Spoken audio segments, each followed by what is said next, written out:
Hi guys! Welcome to my vlog!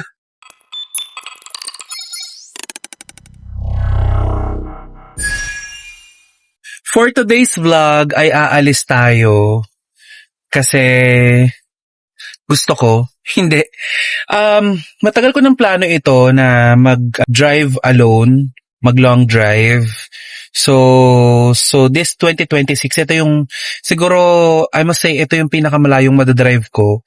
Kasi, usually kapag nagdadrive ako lately, ang lagi kong kasama ay mga kaibigan, lagi kong pinagdadrive ang mga special na tao para sa akin.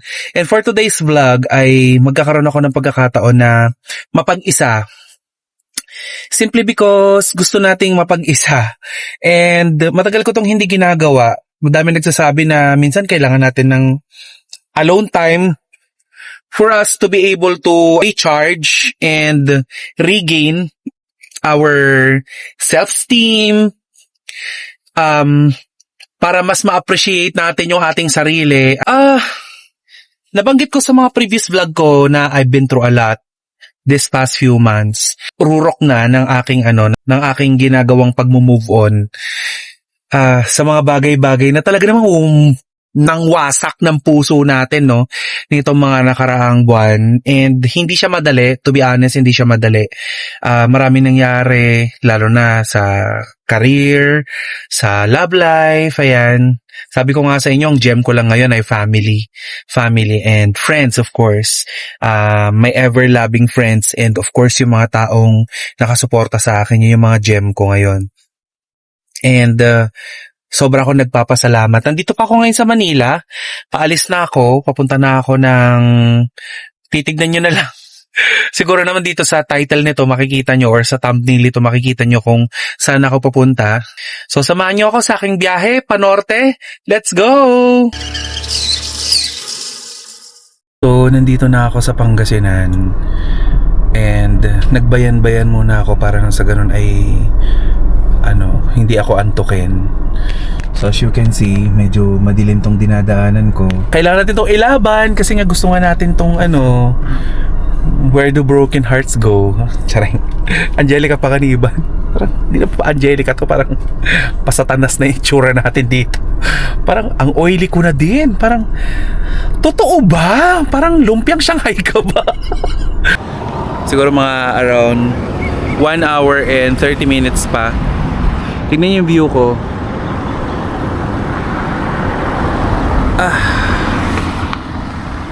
Stop over lang ako kasi medyo masakit na yung likod ko. But anyway, malayo-layo pa yung dadaanan ko. Mahaba-haba pa ang road trip ito. And mamaya, kung may pagkakataon tayo na ipakita ko sa inyo kung ano yung mga dadaanan natin sa pamamagitan ng aerial shots, subukan natin magpalipad ng drone. Medyo inaantok-antok na ako pero laban lang, gusto natin to, di ba? Tara na!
Dito sa part ng sa gilid ng Diplomat Hotel, meron Artisans Village dito kung saan pwede kang makabili ng mga ng mga products. Ayan. May mga ice cream doon. Tapos, I don't know kung may banda dito pag gabi or live band. In fairness, ang laki ng ibinago ng ng lugar na to. Kasi the last time na nagpunta ko dito, kahoyan pa to. Tapos puno-puno lang dito, wala pa siya mga string lights. Ngayon meron na siya mga string lights. Ito yung favorite kong spot dito sa Baguio kasi hindi masyadong matao. Especially kapag nagpupunta ako dito ng yung umaambon-ambon, wala masyadong tao dito. Talagang, gazebo talaga yan. Open yan. Open yan dati. Ngayon may glass na siya. Tapos, kinonvert na nila into mini bar. So amazing, right? So, nandito lang tayo ngayon dito sa Pansigshan. Ayan, Artisan Village. Nanonood ng kumakanta. Ilalagay ko yung clip dito. Ang cute ni Kuya. So kahit na ina-allergy na ako, nagkakaroon ako ng heat rash, dito lang ako nakinig sa kanya. Ay, ang landi.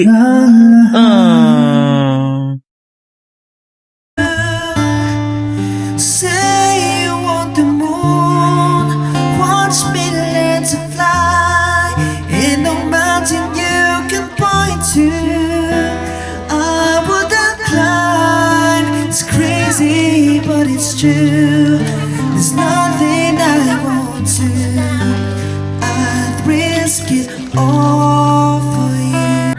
Andito na ako sa Tuba Benguet. Since mamaya pa yung check-in ko, walang masyadong kainan dito. Wala akong masyadong makitang kainan. So, may nadaanan akong isang kantin. So, dito ko kakain. Ang ulam na na nakita ko dito ay, ayan, meron silang dinakdakan at dinuguan, tapos may rice, combo na siya, tapos may free soup. Parang okay na to kasi gusto ko lang kumain, tapos after matutulog na ako dun sa accommodation na binook natin. Anyway, mamaya update ko na lang kayo kung ano pa yung pupuntahan ko dito sa Tuba Benguet. So, yeah. Let's go. And nandito na ako sa accommodation. Hindi ko na masyadong kasi medyo makalat pa yung room ko. So, ito yung room ko. Dalawa yung bed. May terrace. Ayan. May terrace ako. Tapos, pakita ko sa inyo mamaya. Sorry, kinalag ko na. Ayan. So, this is the view. By the way, nasa Tuba Benguet ako. Wala ako sa city proper ng Baguio City. Ito ay Tuba Benguet. Pinili ko talaga dito kasi nagsasawa na din naman ako dun sa city lifestyle kung pupunta pa ako ng city. So parang wala din. So ngayon naman may isa pang room dito. Ito yung isa pang room. Dito yung iba kong gamit. Ayan, may closet. And I also have my kitchen. Ayan, my own kitchen. Ayan. At nandito ang labi ng itay. Hindi ang labi ng itay. Hindi ang labi. So, ito ang CR. Just wanna show you the CR. Ayan. So, may heater. Ayan. Very simple. Para makapag-relax ako. By tomorrow, lunchtime, babalik na ako ng Manila pagkatapos magsimba. So, yeah. Update ko na lang kayo sa gagawin ko dito. Aalog-alog ako, 2 kwarto. Mag-isa lang naman ako. Tara, matulog na muna tayo. Nagluluto na ako ngayon ng dinner. Nagpa-deliver na lang ako sa Food Panda ng pwedeng lutuin. Nagluto ako ng adobo. Ayan. So, since mag-isa lang naman ako, feeling ko abot na to hanggang bukas. Ayan. Hindi naman ako masyado nagkukumain. Nag-rice na lang din ako. Ayan. So, Ayan, update ko na lang kayo mamaya kung ano pa yung gagawin ko. Feeling ko iinom ako ng alak ngayong gabi. Kasi, ano oras na ba? Mag-alas 8 na. Hindi ko na napakita sa inyo yung paggising ko kanina. Pero nagpalipad ako ng drone. Kung nakita nyo dito, nagpalipad ako ng drone para makita yung itsura ng Baguio City kapag golden hour. Tomorrow, may konting gala pa. Papalipad tayo ng drone para makita nyo pa. And nag-promise ako sa sarili ko na kailangan kong mag-Baguio Cathedral bago umuwi ng Manila. And syempre, sabi ko nga sa sarili ko, lahat ng mga iniisip at mga hinanakit, mga bagay na hindi nakakatulong sa atin, sa ating mental health, iiwan na natin dito sa Baguio City. Wala naman ako sa Baguio, nasa Tuba Benguet ako. Party pa rin ba ng Baguio City yung Tuba Benguet? Oo yata. Naku, Mayor Magalong, sorry na. Di ako marunong sa geography ng ano. Basta ang alam ko, malamig po dito sa lugar ninyo. At bawal mag-videoke. Kaya para ko nasa retreat house. After ko mag-dinner, nag-edit ako ng vlog ngayon. So, habang nag-edit ako ng vlog, umiinom ako. Yan ang buhay na mag-isa dito sa Baguio City. Parang medyo nakaka-boycott na. Parang nakakatakot na. Parang kanina may naririnig akong mga yabag pero deadma lang. I'm here to move on. Soul searching. Hindi para makipagtakutan. May tao ba dyan? Wala naman sumasagot. Cheers for the better. Alam ko marami sa inyo dyan sa comment section magsasabi naman, Tito Cora, bawal sa'yo uminom. Ngayon lang po naman. Hindi naman po siguro paminsan-minsan, di ba, bawal na uminom kahit konti lang. So, yun lang po. Mamaya update ko na kayo bago ako matulog. Feeling ko lasing na ako. Naka-4 na ako ng Red Doors. At ang pula-pula ko na. So, being alone here in Baguio, parang yung ginawa ko. Konti na lang. Anyway, matutulog na rin ako after this. Ano kayong pwedeng gawin sa Manila pagbalik ko? Marami akong kitain. Abangan ninyo kasi magkakaroon kami ng collaboration ni Tita Jegs sa kanyang YouTube channel. And abangan nyo pagsisimula ng aking programa sa Aliw Broadcasting Network. Parang ito muna yung pinakahuling beses na makikita nyo ako nag-inom ng alak. Ang dami ko nainom. Sige, matutulog na ako. Pero mag-shower muna ako before matulog. Go. Igorot kami ay ipusan, umilit ka bilbiligan, ada-adawin ang daan at di umdan ng lugan.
And this is my last day here in Tuba, Benguet. Lunes pa sana ako babalik pero okay na. Gusto ko na bumalik ng Manila. Anyway, gusto ko lang ipakita sa inyo ang view ko dito. This is my view. Doon sa banda ron, nandun ang SM Baguio. Pero malayo pa. Ayan. Kailangan ko muna magsimba. Kasi kailangan ko ipagpasalamat ang mga bagay na meron ako at magkakaroon pa ako. Kailangan ko ipagpasalamat yung mga bagay na natitira sa akin.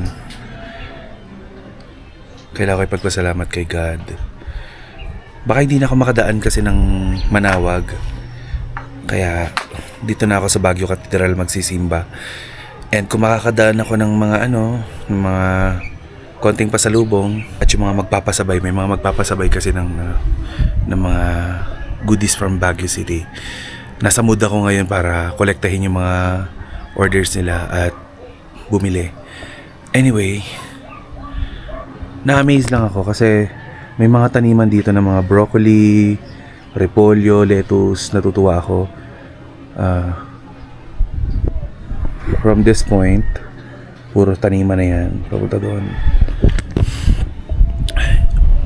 So, samahan niyo ako sa natitirang mga oras ko dito sa Baguio City. And yun lang, short update kung ano yung mga ginagawa ko dito. So, since hiningal ako, since malapit lang naman at madadaanan ko naman itong Mirador Heritage, dumaan na din ako. Sobrang taas.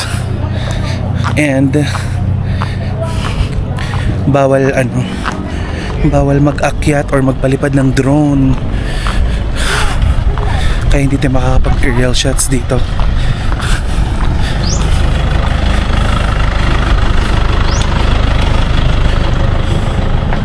Dito din yung Our Lady of Lourdes Shrine, yung 100 steps. So ito na yung rurok, ito na yung taas niya. Let's see kung ano pa makikita natin doon. Hingalia Fuentes.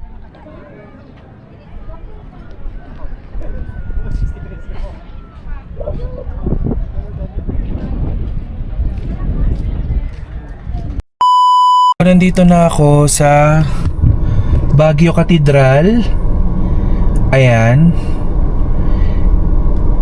Pero may binabalak ako.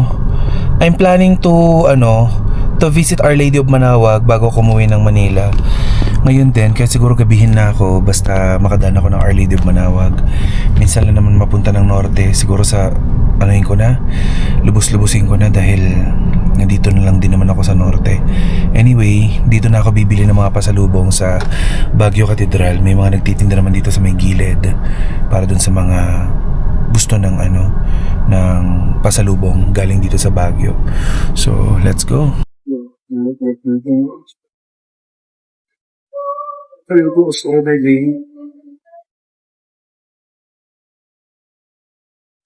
Good thing merong dito.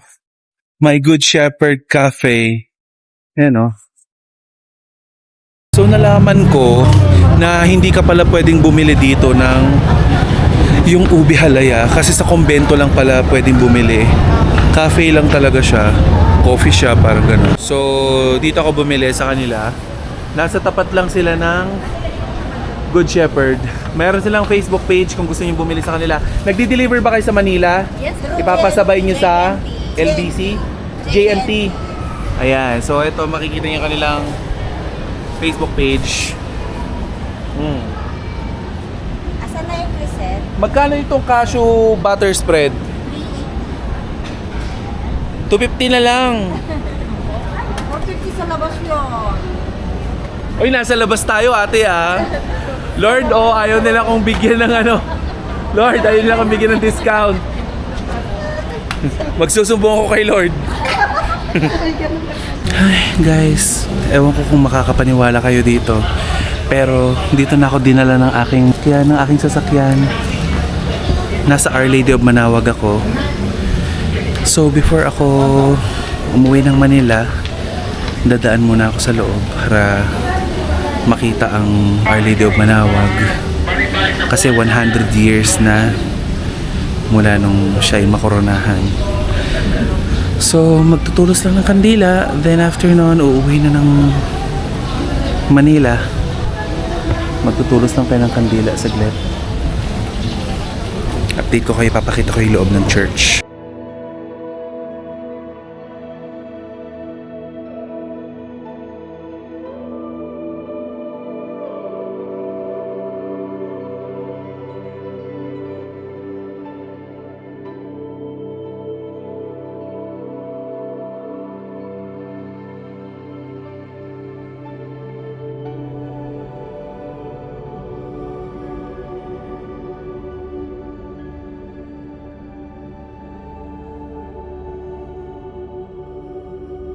So kagaya ng pinakita ko sa inyo kanina, masok tayo sa loob.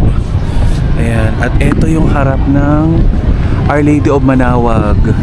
We are so lucky kasi naabutan natin ang ika-100 taon ng kanyang coronation, ang Minor Basilica of Our Lady of the Rosary of Manawag. This is so beautiful. Hi guys, so ngayon ay pabalik na ako ng Manila. Nandito ako ngayon sa Tarlac City. Nag-stop over lang ako kasi nag-dinner ako dito. Ano bang sasabihin ko? Sobrang memorable ng trip na ito. Sobrang dami kong natutunan. Being alone is not really that bad. Sobrang saya. Sobrang fulfilling na at least I had the chance na mas makilala ko pa yung sarili ko. And alam nyo, kaya ko din naman pala mag-travel alone. Which is, ginagawa ko talaga dati pa. Pero, matagal ko kasing panahon na hindi ginagawa yon. And this time, biyaheng norte. 2 church yung pinanggalingan ko. Galing ako ng Manawag, galing ako ng Baguio Cathedral. Nakapag-me time ako. Hindi man ako nakapag-ikot-ikot masyado sa Baguio City. And that's fine. Ang importante ay nakapagliwa-liwa ko maski papano. So, feeling ko mauulit pa to at feeling ko masaya ako sa ginagawa ko. Masaya ako na maski papano ay nakapaglibot-libot ako ayan sa norte. Again guys, don't forget to like and subscribe to my YouTube channel and please hit the notification bell upang nang sa ganon ay updated ka sa lahat ng aking ginagawa sa aking YouTube channel. Even yung mga pinaka simpleng bagay na ginagawa ko, gusto ko updated ka kasi ganon kita kamahal. Oo, ikaw na nanonood ngayon. Huwag mong isipin na nag-iisa ka at huwag mong iisipin na hindi ka importante kasi importante ka kay Tita Cora. Thank you so much for watching, guys. Bye! I love you!